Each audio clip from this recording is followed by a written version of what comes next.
C'est-à-dire que si Israël est devenu très fort, c'est que les Arabes sont devenus très faibles.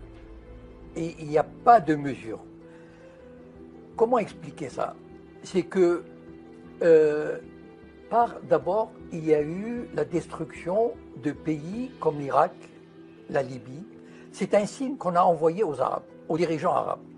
On leur a dit, voilà, si vous voulez faire une politique nationaliste, indépendante, si vous refusez la tutelle de vous soumettre à l'Occident, voilà ce qui va vous arriver. Et vous savez, les prétextes, on peut toujours trouver un prétexte pour détruire un pays. Il n'y a pas de problème.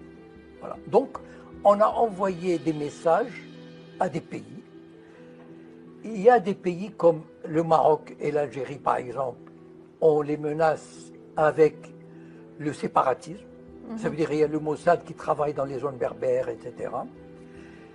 Il y a l'Égypte qui est menacée d'asphyxie si elle ne collabore pas encore plus avec Israël.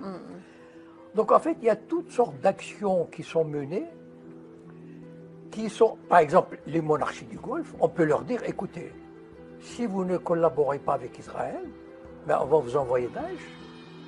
Vous tenez à votre trône, vous tenez à vos privilèges, vous tenez aux richesses accumulées à New York, à Genève, à Paris. Collaborez. Sinon, on vous confisque vos biens et on vous envoie Daesh.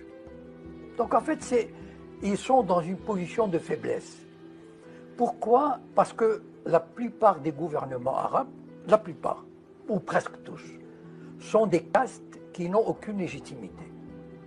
C'est-à-dire, ce sont des groupes qui ont pris le pouvoir et qui se maintiennent au pouvoir avec des tas de privilèges. Tous les gouvernements arabes aujourd'hui, qui sont des castes, ont tout à perdre de résister. Et on a montré aux pays arabes que résister, faites attention, résister peut vous coûter cher, peut vous coûter la peau, peut vous coûter vos fortunes, vos trônes. Donc,